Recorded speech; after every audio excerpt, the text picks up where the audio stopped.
gloria de la cruz. Hace unos instantes cantábamos juntos este bonito canto de la gloria de la cruz.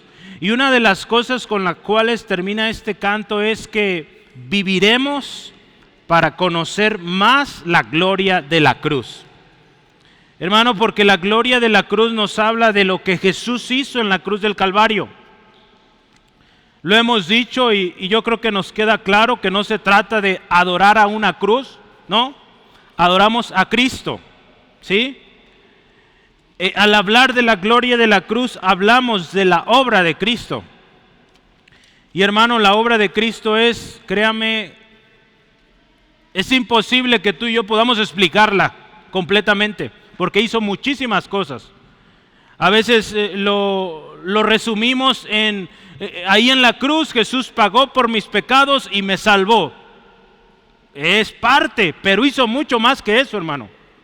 ¿Sí? En la cruz llevó nuestras enfermedades. ¿Sí, amén? En la cruz llevó nuestras dolencias. ¿Sí, amén? En la cruz, ¿qué más llevó, hermano? El castigo que tú y yo merecíamos. ¿Sí? Muchas cosas llevó ahí en la cruz. En la cruz, hermano, o la cruz también, ¿sabes? Nos lleva de nuevo al Padre, nos reconcilia con el Padre Celestial. De otra manera, tú y yo estuviéramos lejos, como está el hombre y la mujer que no conoce a Cristo, sin esperanza, sin un destino seguro, ¿verdad? Sí tiene un destino, pero el infierno. Pero con Cristo, con lo que Jesús hizo en la cruz, tú y yo podemos decir, tengo un destino seguro en Cristo, ¿sí? Y eso es lo que hizo el Señor Jesús y muchas cosas. A través de esta serie hemos estado juntos aprendiendo. Y yo quisiera hoy ir contigo por una parte 3. Yo había planeado 4 partes, es probable que sean 5 o probablemente 6, pero vamos a ver, ¿verdad? La próxima semana estoy tratando de organizar y puede ser que tome una semana más porque hay muchísimo que aprender. La gloria de la cruz sigue resplandeciendo. Una de las cosas cuando vemos gloria, normalmente vemos imagen de luz, ¿verdad? Por ejemplo, escogimos esa imagen porque está ahí una cruz y vemos una imagen, una luz, en este caso pareciera un sol, pero habla de algo que resplandece, algo que es visible, ¿sí? La gloria de Cristo así es la gloria de la cruz, resplandece en todo aquel que cree en Jesucristo, ¿sí? Mira, hermano, Charles Spurgeon decía esto, el hijo de David, hablando proféticamente del Señor Jesús, crucificado, continúa en este salmo, lo que vamos a ver hoy, derramando su queja y oración. En un minuto vamos a leer. Necesitamos usted y yo, hermano, gracia, para que mientras leemos podamos tener comunión con los sufrimientos del Señor Jesús. Ahorita los vamos a leer y vamos a orar a Dios que nos dé gracia para entender esto. Que el Espíritu de Dios nos conduzca, vamos a orar, a una visión clarísima y conmovedora de lo que sufrió nuestro Señor Jesús. ¿Te parece si oramos eso? Vamos a leer la Escritura en unos instantes y yo te invito a que le digamos al Señor, Señor, danos la gracia para entender y Espíritu Santo, condúcenos a un claro entendimiento o que yo entienda lo que tu palabra dice. ¿Cuántos me acompañan a orar esto? Vamos a hacerlo, hermano. Padre, en el nombre de Jesús, te damos muchas gracias por la obra que hoy nos concedes. Nos das la dicha de gozarnos al reunirnos en este lugar y cantar, orar, dar gracias, saludarnos unos a otros, ver a nuestros hermanos. Eso es parte de la obra preciosa de la cruz del Calvario. Porque ahí en la cruz, Señor, por tu sacrificio fuimos hechos hijos. Y al ser hijos de Dios tenemos una familia preciosa que nos aprecia, que ora por nosotros, que ve por nosotros y en la cual nosotros también podemos servir. Señor, en esta tarde pedimos, danos gracia para entender lo que estamos a punto de leer en tu palabra. Danos la gracia para entender, para que podamos tener ese acercamiento a lo que tú viviste, Jesús, lo podamos asimilar, podamos ser conmovidos y podamos llevarlo a otros también. Espíritu de Dios, te pedimos, condúcenos a toda verdad, a una visión clara, a un entendimiento genuino, real, de lo que Jesucristo hizo en la cruz por nosotros y todo aquel que le confiesa como Señor y Salvador. Gracias, Señor, porque tu palabra se cumple. Tú estás aquí. Lo creemos en el nombre de Jesús.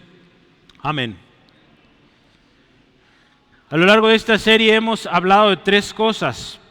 Primero, en este salmo describe cómo se encuentra el siervo sufriente.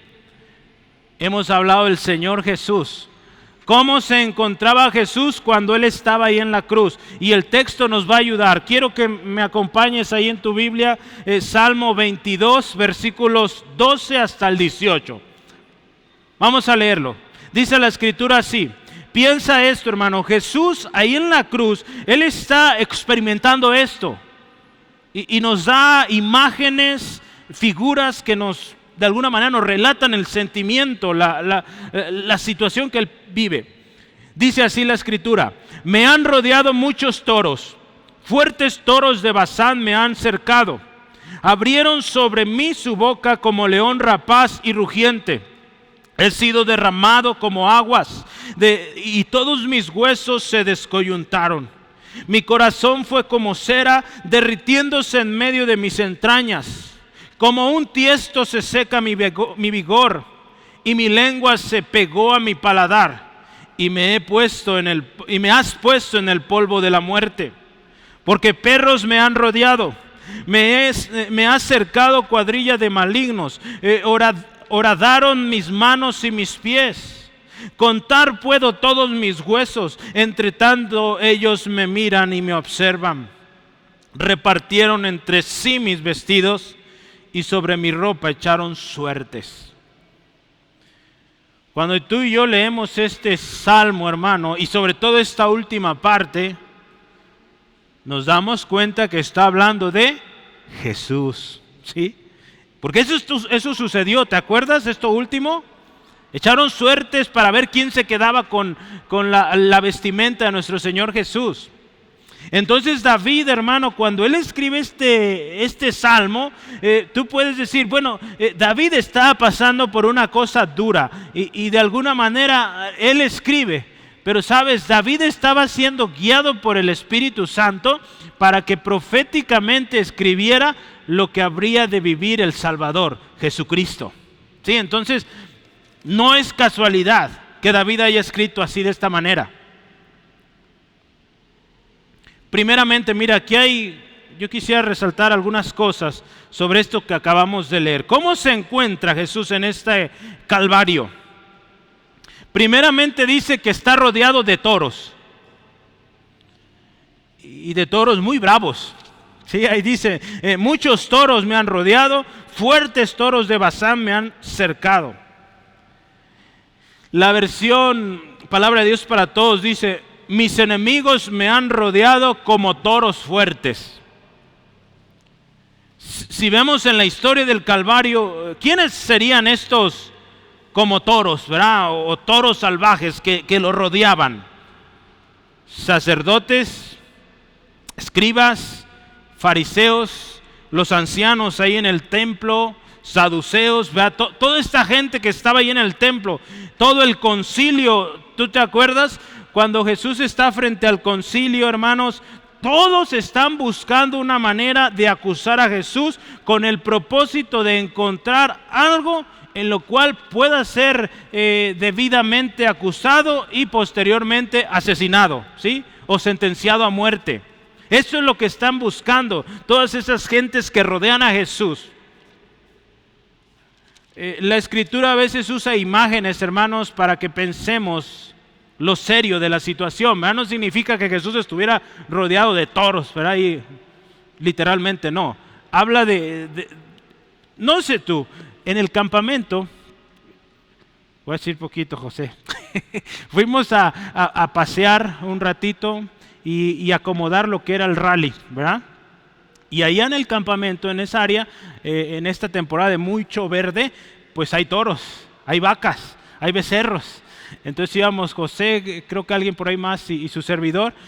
Y bueno, cuando vimos los toros, sí les teníamos un poco de cuidado, ¿verdad, José? Mejor nos retirábamos, ¿verdad? Porque quién sabe y nos dan una buena correteada. Gracias a Dios no pasó nada, ¿verdad? Todo bien, aquí estamos, ¿verdad? Pero sí hay que tenerle respeto a estos animalitos, sobre todo las vacas que tienen cuidando ahí a sus becerritos, ¿verdad? Es algo serio.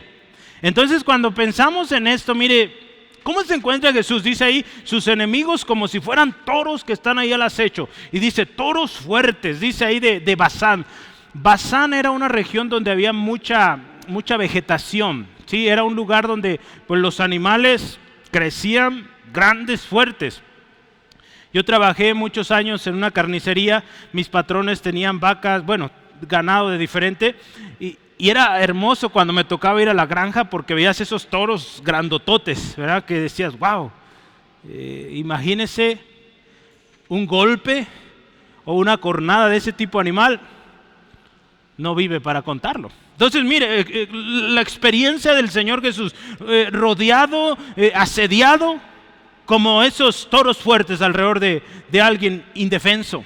Ahí en Mateo capítulo 26, versículos 57 al 60 nos da un poquito de detalle. Escucha esto. Los que prendieron a Jesús le llevaron al sumo sacerdote Caifás, a donde estaban reunidos los escribas y los ancianos. Escucha esto. Mas Pedro le seguía hasta el patio del sumo sacerdote y entrando se sentó con los alguaciles para ver el fin.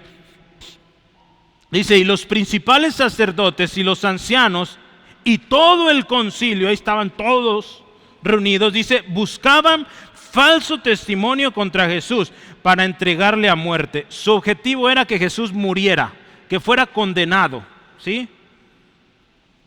Y dice, y no lo hallaron, aunque dice, muchos testigos falsos se presentaban. Y después dice, al fin vinieron dos testigos falsos, voy a completar ahí, dice que dijeron, este dijo, puedo derribar el templo de Dios y en 3 días reedificarlo. Y levantándose el sumo sacerdote le dijo, ¿no respondes nada? ¿Qué testifican estos contra ti? Mas Jesús callaba. Entonces el sumo sacerdote le dijo, te conjuro por Dios viviente que nos digas si eres tú el Cristo, el Hijo de Dios. Jesús responde, tú lo has dicho. Y además os digo que desde ahora veréis al Hijo del Hombre sentado a la diestra del poder de Dios y viniendo en las nubes del cielo. Entonces el sumo sacerdote rasgó sus vestiduras diciendo, ¡ah, blasfemado! ¿Qué más necesidad tenemos de testigos? He aquí ahora mismo habéis oído su blasfemia. ¿Sí? Y vean lo siguiente, ¿qué os parece? Imagínense toda la gente juzgando a Jesús, mirando a Jesús, y él le dice, ¿qué les parece lo que acaban de oír? ¿Qué os parece? Y ellos dijeron, es reo de muerte. En otras palabras, es digno de muerte. Escucha lo siguiente, hermano. Entonces le escupieron en el rostro y le dieron de puñetazos y otros le abofeteaban, diciendo, profetízanos, Cristo, ¿quién es el que te golpeó? La gente que enseñaba al pueblo la ley, la gente que servía en la iglesia, lo que le están haciendo a Jesús, escupiéndole, abofeteándole, burlándose de él. Esos son los toros fuertes de los cuales Jesús se sentía rodeado, hermano. Spurgeon decía, los toros bramaban alrededor de la cruz también, como un ganado salvaje, alimentado en los pastos frondosos y solitarios de Basán, llenos de fuerza y de furia, pateaban y echaban espumarajos alrededor del inocente y ansiaban cornearlo hasta matarlo con sus crueldades. Esto es un lenguaje un tanto poético, hermano, acuérdense, no es literal.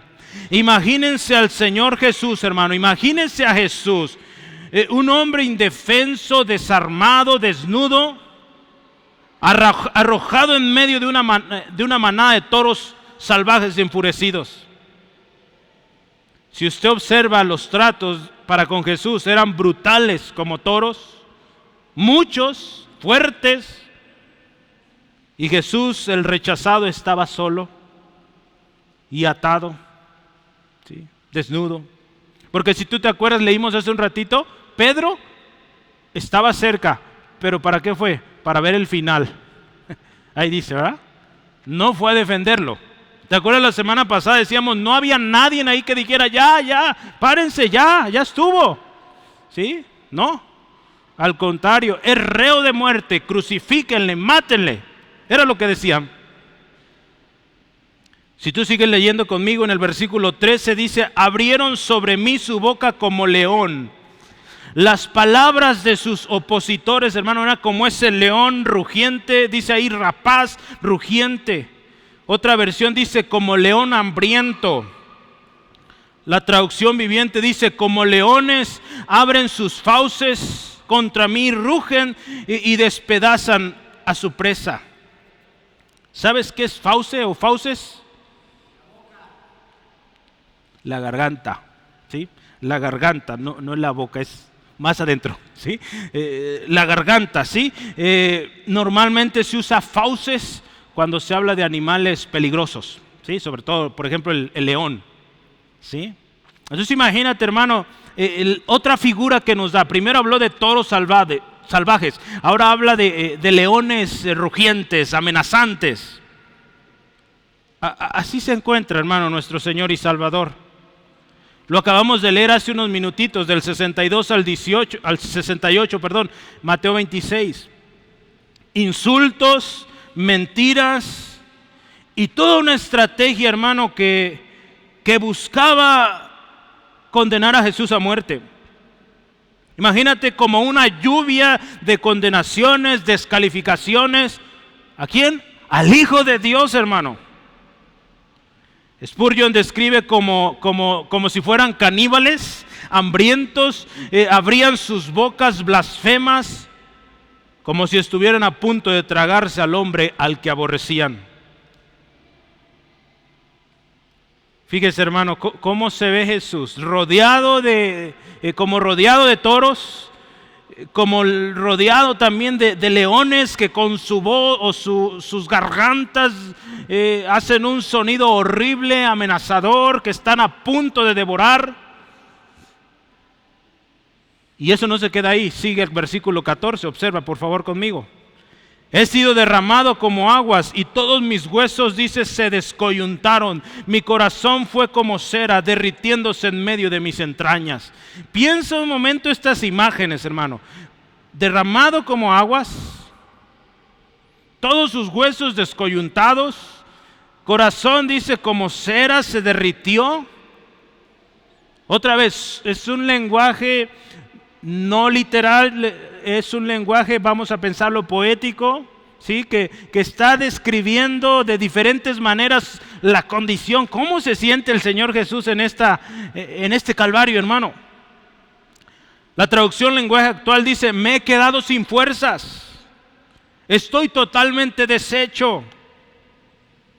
Hermano, la vida completa de nuestro amado Salvador Jesucristo era sentida como algo completamente deshecho, tanto dentro como fuera, porque habla del corazón. Imagine sus sentimientos, su muy adentro, cómo él sentía, percibía, pero también afuera sus fuerzas.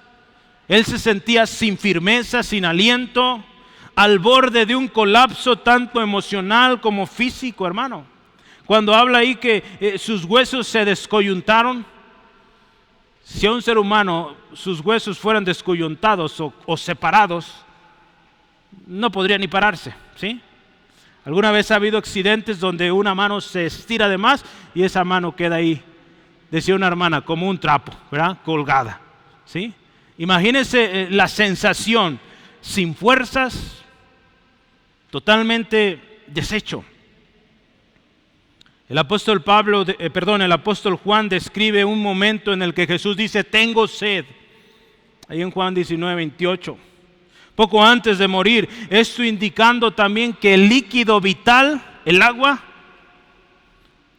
ya estaba a punto de desaparecer en su mismo cuerpo. Había derramado tanta sangre que ya las fuerzas prácticamente se le habían terminado, hermano.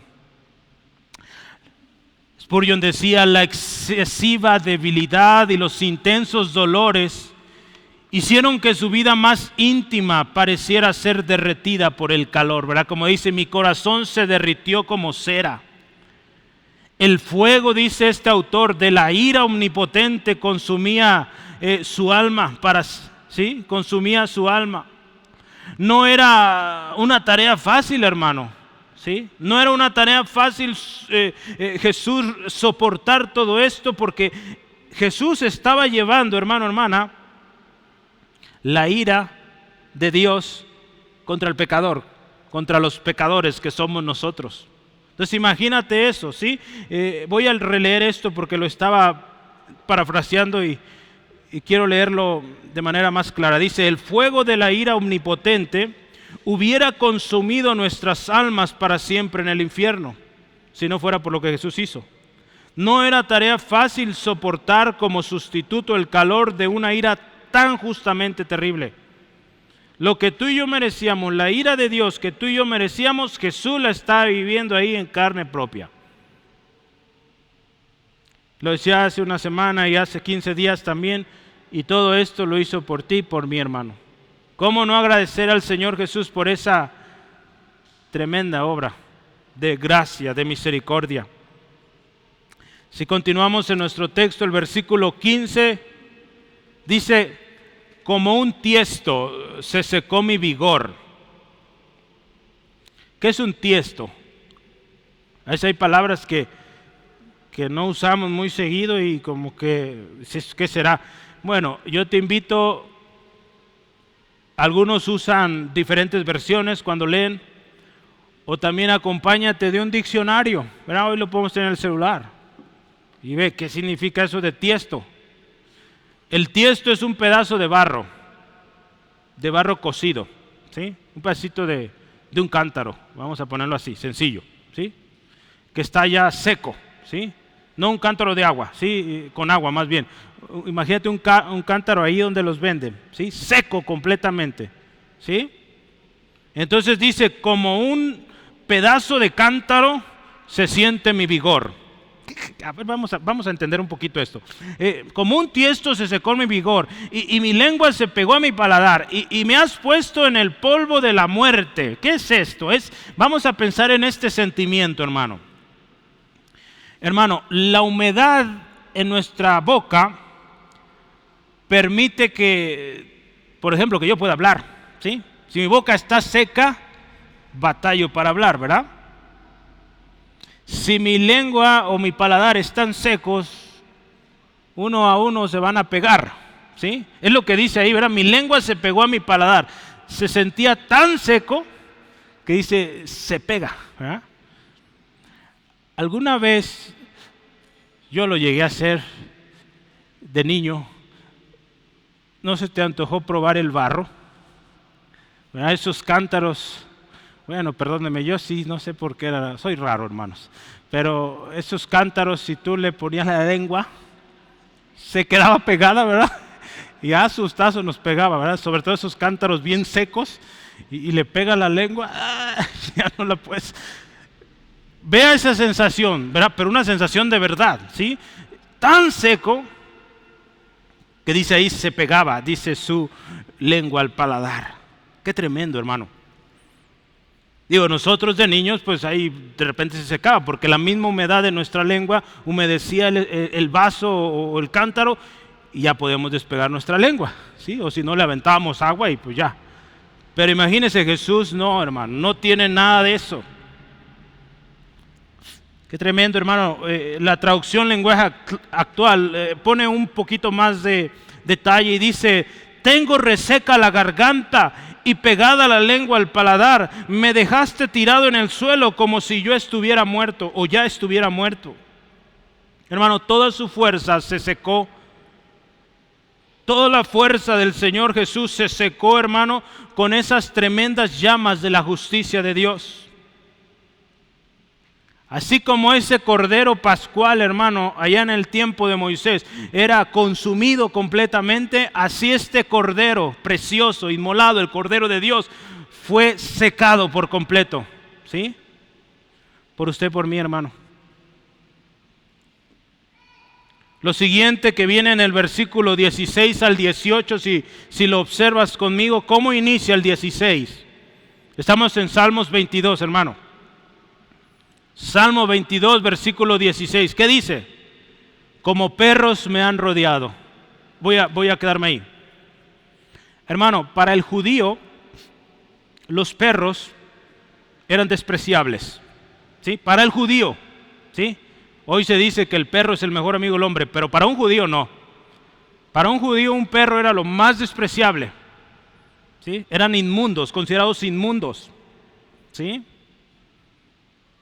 No sé si te acuerdas cuando esta mujer viene a Jesús pidiéndole le ayude con su hija y que le dice, no es bueno dar el pan a los perrillos. Pues resulta ser que los judíos veían como perros a los gentiles, como despreciables. Ellos se sentían el pueblo escogido de Dios, ¿ya? Se presumían, y a todos los demás, perros. O sea, no merecen estar con nosotros. Vea, hermano. Entonces cuando David utiliza esta figura, como perros me han rodeado, ¿qué nos está indicando? Que Jesús está rodeado de gente perversa, gente abominable. ¿Y no es así, hermano? Gente perversa le rodeó y lo escarneció. Quiero que lo veas para que me acompañes. Ahí en Mateo, creo que no, es uno antes. Dame un segundo. Isaías 53:4 nos habla de que él lo tuvimos por azotado, herido por Dios y abatido. Ese era del tema anterior. Ahora sí, Mateo 27 al 31. Quiero que observes el tipo de gente que rodeaba a Jesús. Acuérdate, David está escribiendo proféticamente acerca de lo que Jesús estaría viviendo. Entonces ve el tipo de personas que rodeaba a Jesús y le escarnecía. Mateo 27 al 31 dice, entonces, ¿quiénes? Los soldados del gobernador llevaron a Jesús al pretorio y reunieron alrededor de él a toda la compañía.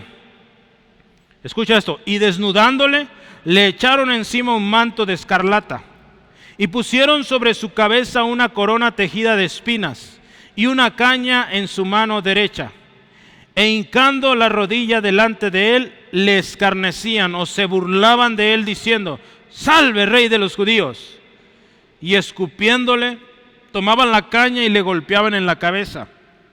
Después de haberlo escarnecido, le quitaron el manto y le pusieron sus vestidos y le llevaron para crucificarle. Imagínense esta escena, hermano, Jesús rodeado de toda esta gente. Normalmente los soldados en aquel tiempo pues no eran las personas más tiernas, que digamos, ¿sí? Al contrario, eran las personas más crueles, ¿sí? Estamos hablando de soldados romanos, entonces gente trastornada por todo lo que habían vivido, hermano. Entonces mire, gente perversa.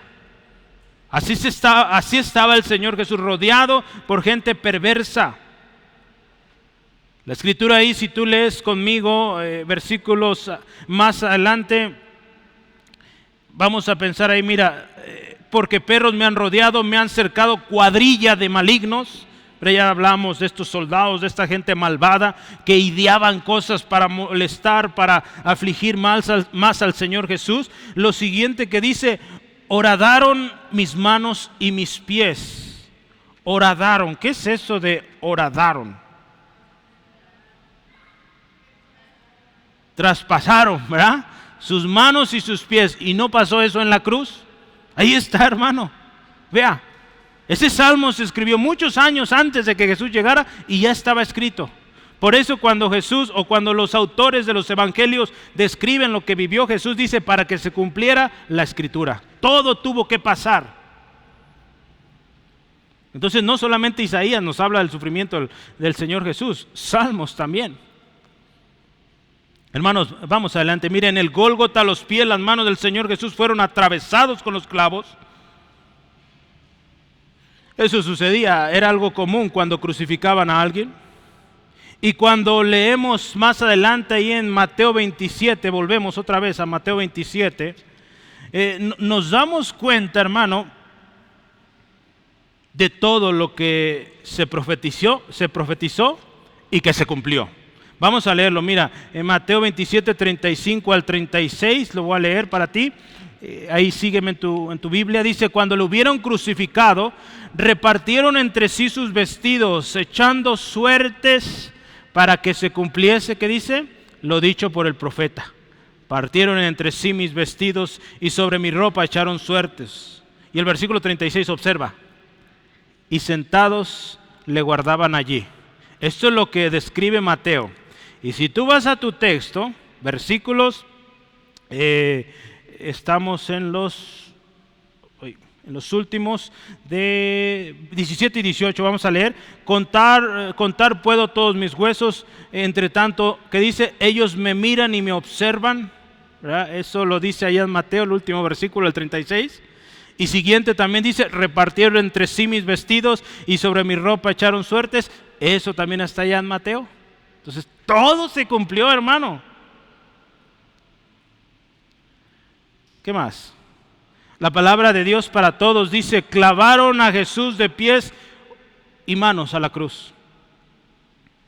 Así que, hermano, todas estas imágenes que ya observamos, rodeado como por muchos toros salvajes, algunas versiones usan búfalos, dice sus enemigos como leones rugientes, rapaces amenazando, derramado como agua, descoyuntado, dice como tiesto, como pedazo de cántaro, seco completamente, rodeado como de perros salvajes. Todas estas figuras, hermanos, que describió David hace muchos años antes de la cruz, todo eso se cumplió, hermanos. Y cada una de estas imágenes, yo quiero decirte esta tarde, cada una de estas imágenes nos revelan más y más la gloria de la cruz. Porque cuando tú y yo analizamos esto, observamos estas imágenes, nos podemos dar una idea del sentimiento que vivía el Señor Jesús ahí en el Calvario, hermano. Y que quiero hoy decirte una cosa: si esto no te conmueve, tú necesitas a Cristo hoy, ¿sí? Porque, hermano, esto es tremendo, ¿sí? Así que, hermano, tú debes de meditar lo que acabamos de leer y darle gracias al Señor Jesús por lo que hizo por ti y por mí. Sí, porque si esto no te lleva a darle gracias, hermano, hay un problema. Y la solución es Cristo, necesitas a Cristo, ¿sí? No podemos estar insensibles al escuchar esto que vivió el Señor Jesús. Créeme, porque no es algo que sufrió cualquier hombre. Lo vivió el Hijo de Dios. Piensa esto, el Hijo de Dios vivió esto, hermano. Entonces es algo tremendo, hermano. Nadie habría soportado tal sufrimiento por ti ni por mí, hermano. No lo merecemos. Si somos sinceros, no merecemos nada de esto, hermano. Ni la más mínima misericordia, pero Él lo hizo por ti y por mí porque nos amó de tal manera, hermano. Y lo hizo por amor a aquellos que no son dignos ni de misericordia, ni de amor, ni de ninguna especie de gracia. Pero gloria y gracias a Dios, hermano, porque Él nos amó. De tal manera amó Él al mundo, ¿sí? Que envió a su Hijo por ti y por mí. ¿Cómo no amarle? ¿Cómo no entregarnos por completo a Él, hermano? Y si continuamos en nuestra estructura, ¿qué clamaba? ¿Qué clamaba ahí en la cruz el Señor Jesús con todo esto que Él está sufriendo? Lo primero que observamos en el versículo 19, vamos a leerlo, 19 al 21, dice: mas tú, Jehová, no te alejes, fortaleza mía, apresúrate a socorrerme, libra de la espada mi alma, del poder del perro mi vida, sálvame de la boca del león y líbrame de los cuernos de los búfalos.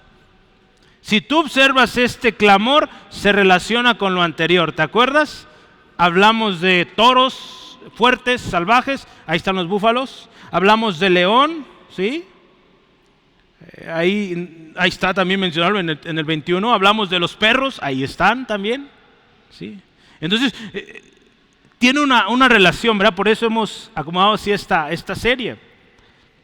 ¿Qué le dice lo primerito? Y versículo 19, no te alejes de mí, socórreme. ¿Verdad? Eran los clamores, el clamor que Jesús elevaba. Jesús, acuérdate, lo vimos ya, experimentó el desamparo del Padre, hermano. Y Él clama con fuerza, buscando apresuradamente que el Padre se apresure. Dice ahí, fíjate, mas tú, Jehová, no te alejes, fortaleza mía, apresúrate a socorrerme. Seguramente Jesús recordaría lo que dice Proverbios 18:10, donde dice, torre fuerte es el nombre de Jehová, a Él correrá el justo y será levantado.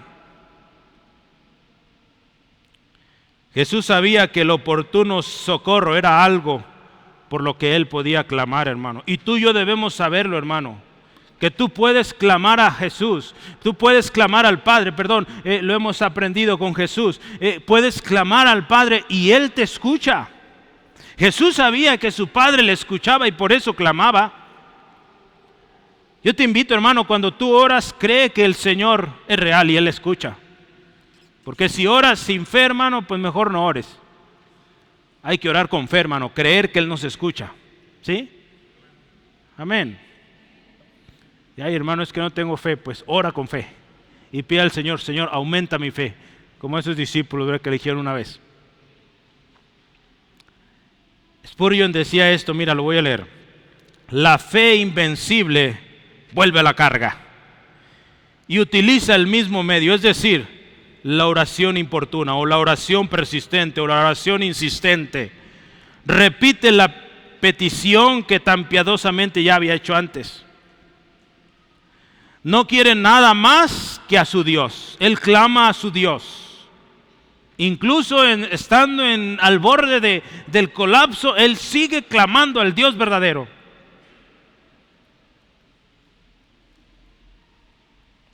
¿Sí? Hermanos, ¿cuánta gente, verdad, cuando se siente tan afligido, corre de Dios? Corre a lo que su mente o su deseo carnal le invita a que haga. Tú y yo como cristianos, hermanos, debemos correr a Dios. No hay mejor lugar a donde correr. No hay mejor recurso que tú puedas acudir que al Señor y clamar por su presencia. Este tipo de peticiones, hermanos, como Jesús las hace acá, no te alejes, ven pronto a socorrerme, fortaleza mía, ven pronto. Son oraciones, hermanos, que llegan al trono de Dios. La traducción lenguaje actual dice así: Dios mío, tú eres mi apoyo, no me dejes, ven pronto en mi ayuda. Y lo pone ahí con símbolos de admiración. No me dejes, ven pronto a mi ayuda. Si observamos el versículo 20, viene otra cosa ahí. Libra de la espada mi alma. Traducción lenguaje actual dice: respóndeme, sálvame la vida. La espada frente o en contra de aquel indefenso, hermano, representa la muerte. ¿Sí? Por eso vea el pensamiento, o más bien el sentimiento. ¿Qué le dice Jesús? Libra de la espada mi alma.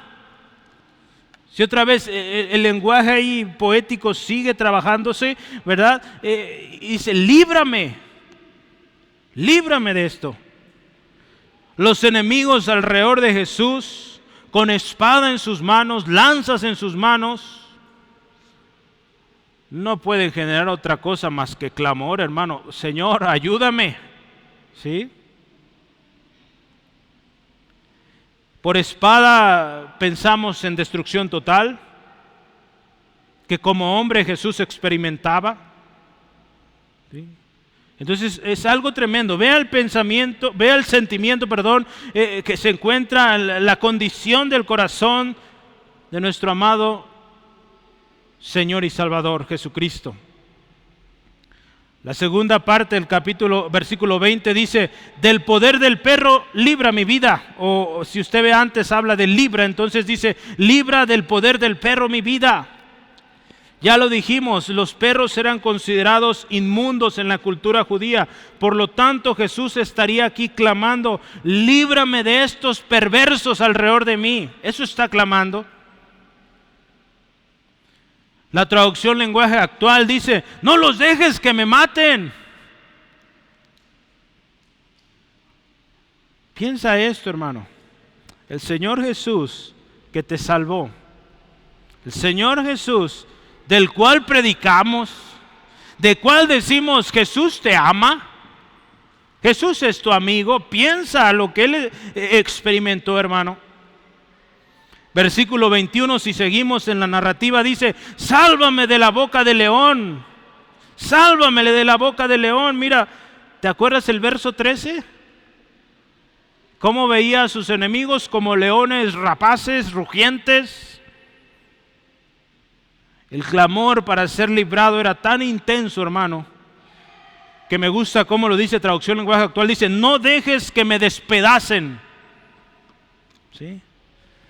Porque un león, hermano, cuando ruge y cuando está al ataque, va a despedazar. ¿Sí? Sus garras tremendas, grandísimas, afilados sus uñas, va a despedazar. Y Jesús está clamando: sálvame. Sálvame de la boca del león.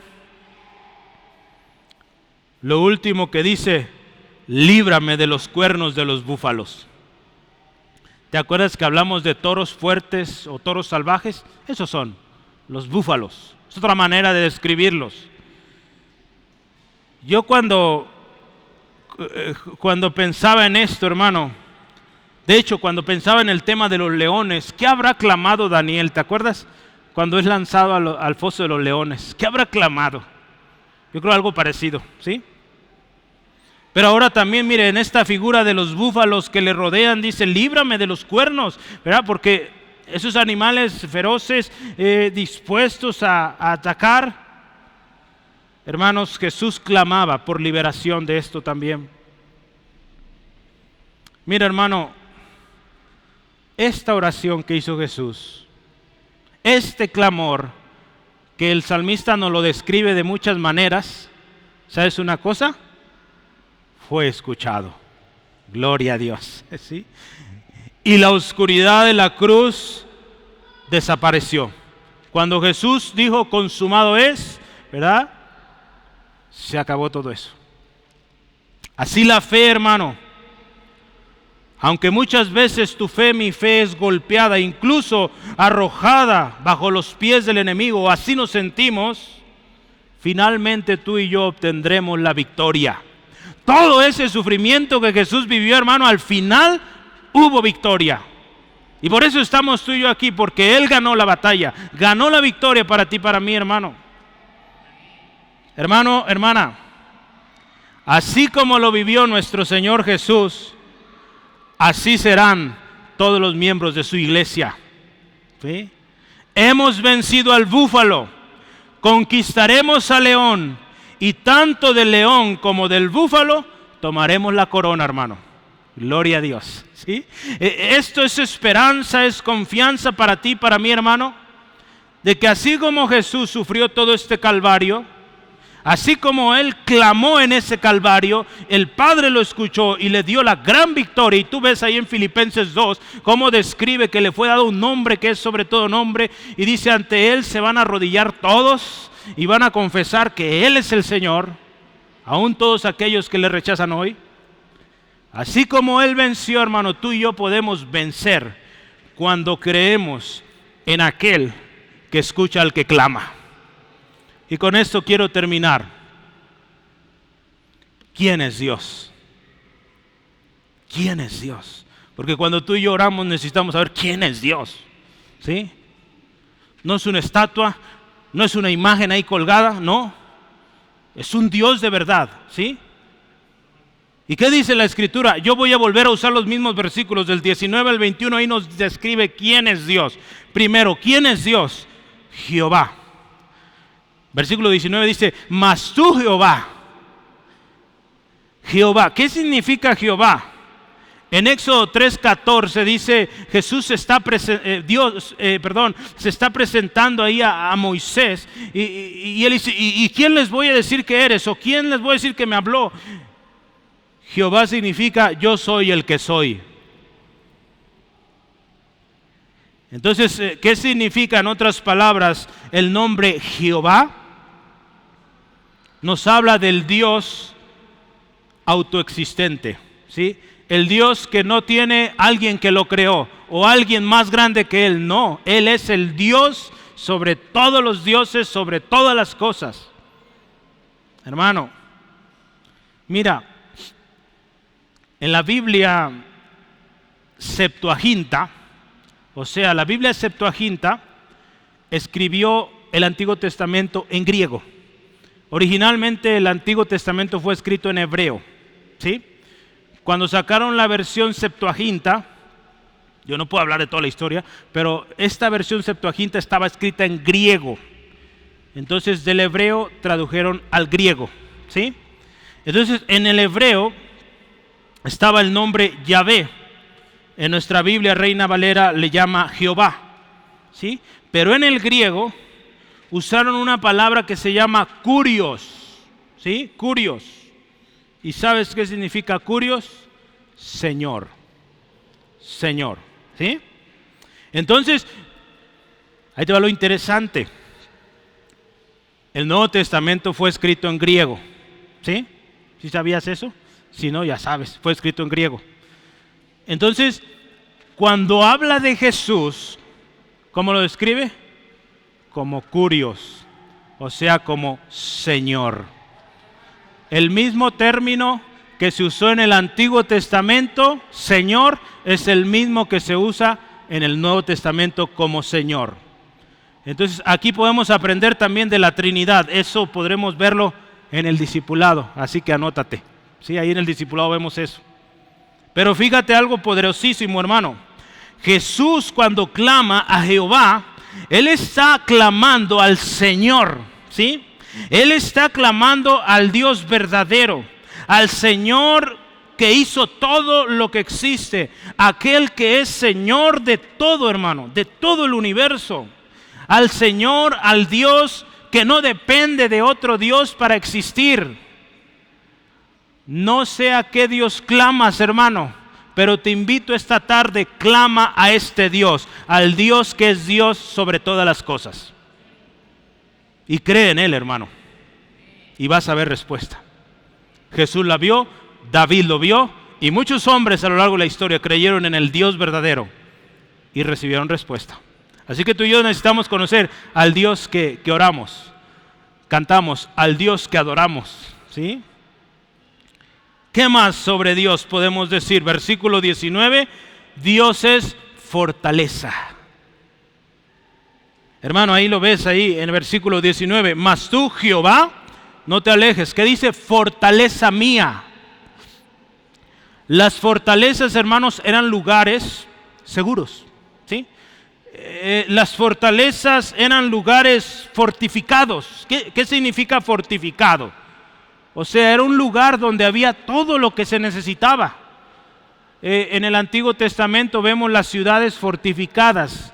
Esas ciudades eran diseñadas de tal manera que si había guerra podían encerrarse, tenía claramente una muralla, una puerta segura, y la gente que estaba en esa ciudad, hermano, podía estar segura con todo lo que necesitaba: agua, alimento y pues lo necesario para vivir, al menos un buen tiempo, en lo que el enemigo estaba alrededor, ¿sí?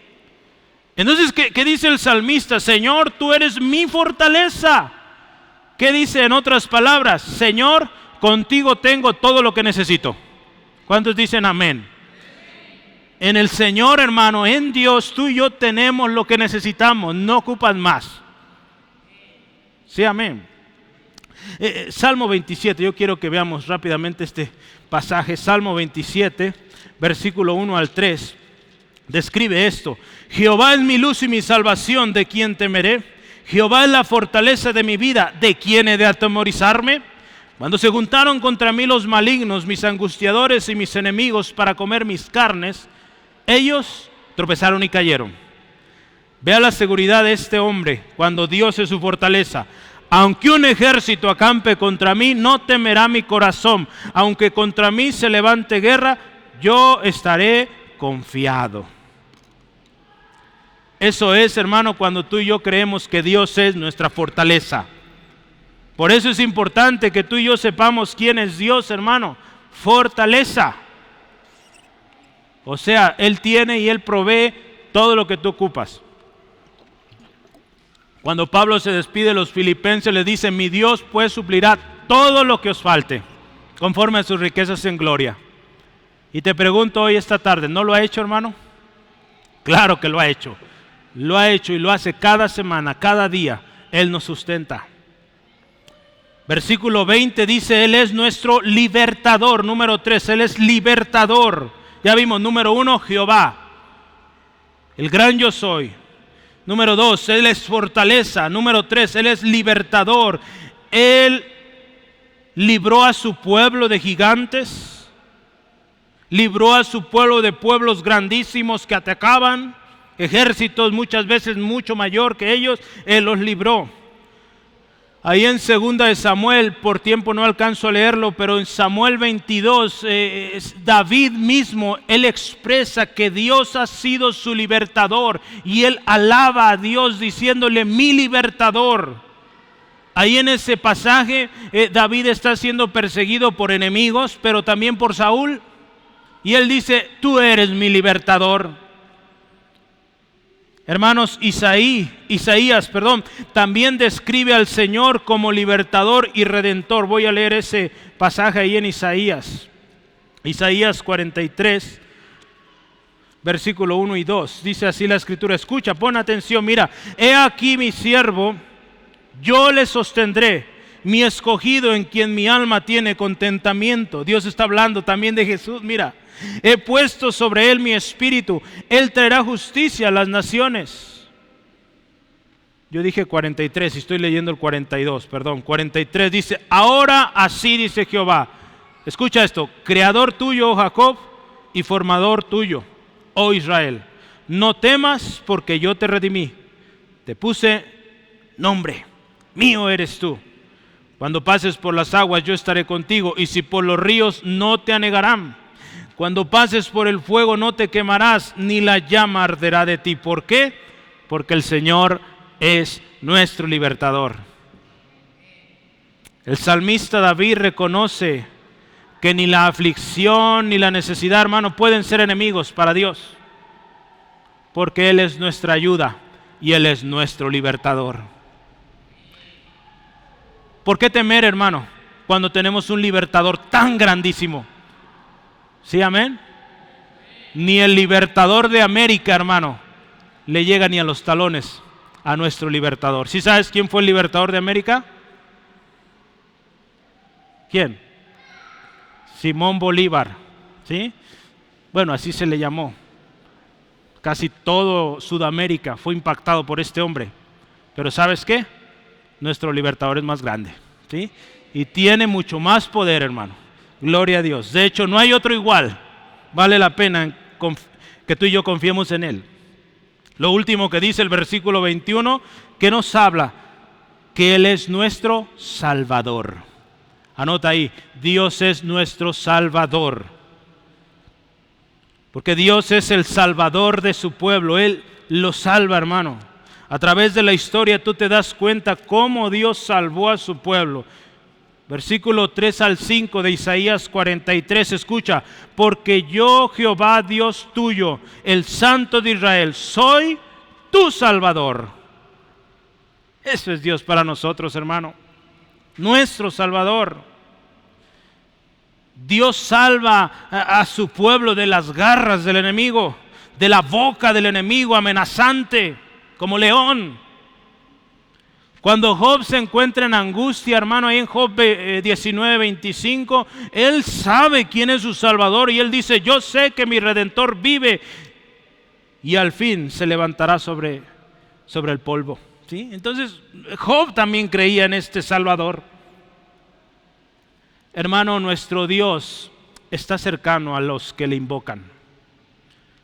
Hermano, nuestro Dios está cercano a los que le invocan. Oigo muy débil tu amén. Hermano, nuestro Dios, escucha, nuestro Dios está cercano a los que le invocan, a los que le claman. Todavía no te veo convencido, lo voy a decir otra vez. Nuestro Dios está cercano a los que le claman. Gloria a Dios, así es, ya te veo más convencido, ¿sí? O ya te escucho más convencido. Él está cercano, hermano, y quiero leer este último pasaje para ti. Y créelo, hermano, Él está cercano. No sé qué situación vives hoy, pero Él es cercano si tú clamas. Cercano está Jehová a todos los que le invocan. ¿Cómo ves? A todos los que le invocan de veras, así que clama, invoca de veras. Cumplirá el deseo de los que le temen, oirá a sí mismo el clamor de ellos y los salvará. Jehová guarda a todos los que le aman, mas destruirá a todos los impíos. Hermano, toma esto como promesa. Invoca el nombre del Señor, clama al Señor. Él cumplirá el deseo de tu corazón. Él oirá tu petición. Él guarda tu alma. Él guarda tu vida. Así que clama hoy, hermano.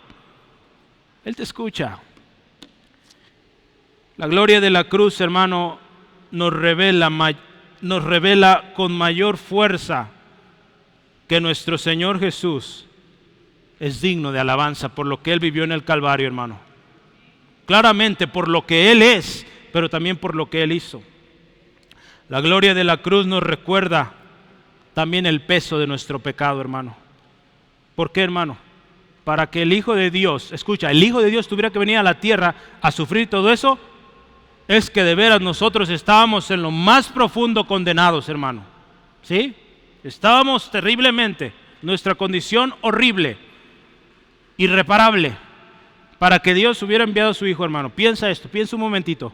¿Cómo estábamos para que Dios hubiera hecho eso por ti y por mí? La gloria de la cruz nos enseña a clamar, como Jesús lo hizo. Aquel que está atento al clamor de los que vienen humillados delante de Él. Si te fijas, Jesús en la cruz no está reclamándole a Dios. Jesús no está reprochándole a Dios. Tú ves su actitud, ¿sí? Ahí en la cruz.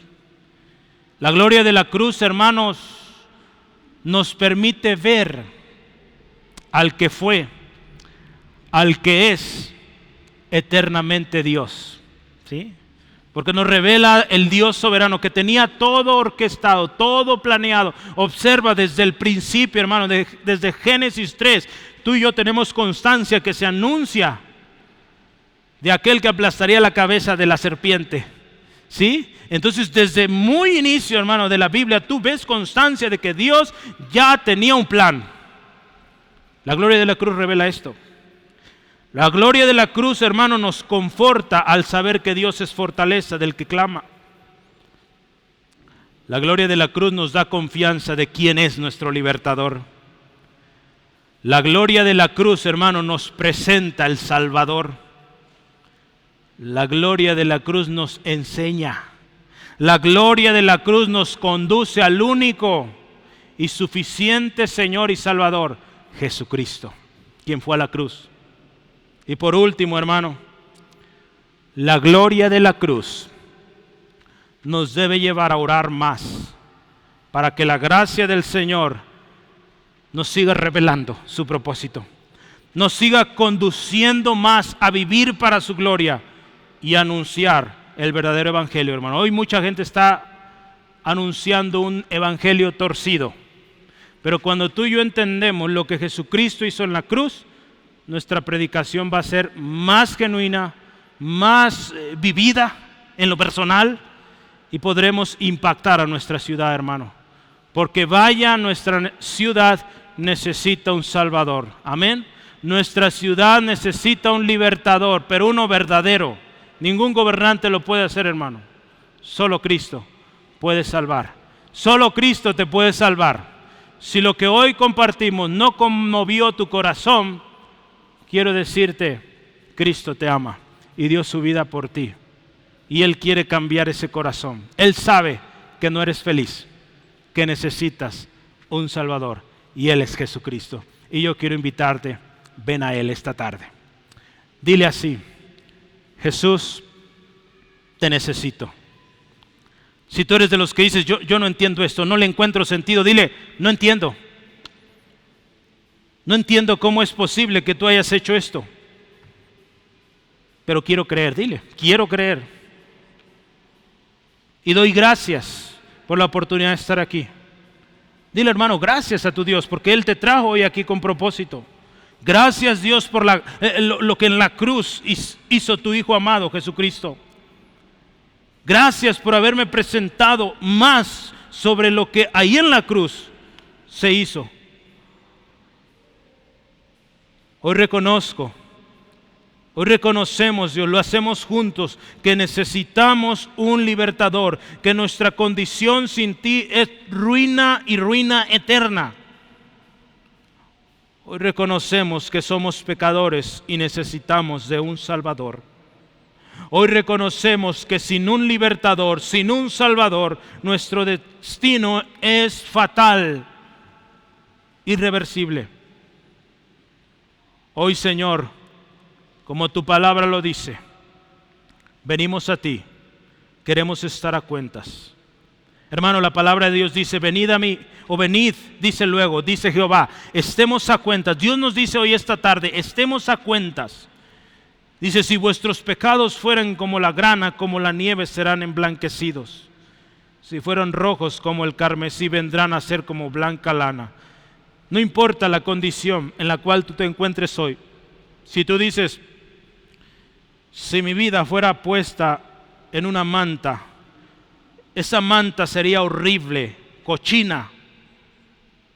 Si tú piensas eso o tú sientes eso, no te sientas mal. Todos estamos ahí. Porque la Escritura dice que nuestras justicias son como trapos de inmundicia. Y hoy ya vemos muchos aquí que hemos creído que con nuestras obras agradamos a Dios o merecemos salvación por lo que hacemos. Esas justicias son como trapos sucios delante de Dios. Si esto no te conmueve, hermano, pues te invito, ríndete hoy a Jesucristo. Porque lo que hacemos no es para merecer salvación. La salvación la ganó aquel que fue a la cruz. Así que te invito hoy, amigo, amiga, hermano, hermana, digamos y pidamos al único que puede limpiar esa vida sucia, tuya y mía. La Escritura dice que si confesamos nuestros pecados, Él es fiel y justo para limpiarnos, para perdonarnos primeramente nuestros pecados y limpiarnos de toda maldad. Y lo siguiente dice que si confesaras con tu boca que Jesús es el Señor y creyeres en tu corazón que Dios lo levantó de los muertos, serás salvo. Así que invito a ti, hermano, a ti, amigo, y hagámoslo. Señor, perdóname. Delante de ti vengo reconociendo que soy pecador. Te pedimos perdón, Dios, y creemos esta palabra que eres fiel y justo para perdonarnos y limpiarnos de toda maldad. Hoy reconocemos nuestra condición sucia delante de ti y pedimos perdónanos. Y hoy, Jesús, te decimos, sé nuestro Señor. Creemos que tú vives, que tú resucitaste de la muerte y estás hoy a la diestra del Padre, coronado en gloria. Hoy creemos en ti y hacemos un compromiso de vivir para tu gloria, de vivir para tu alabanza y proclamar la gloria de la cruz. Te adoramos, Dios, porque tú eres soberano. Tú planeaste este día para que mi hermano, mi hermana estuvieran aquí, para que yo estuviera aquí, Señor. Aun cuando lo comparto, este mensaje me quiebra también. Gracias, Dios. Y gracias, Jesucristo, por lo que hiciste en la cruz. Gracias, Jesús, por quien eres. Para nosotros como iglesia, pero también personalmente. Te damos gloria en el nombre de Jesús. Amén. Amén. Gloria a Dios.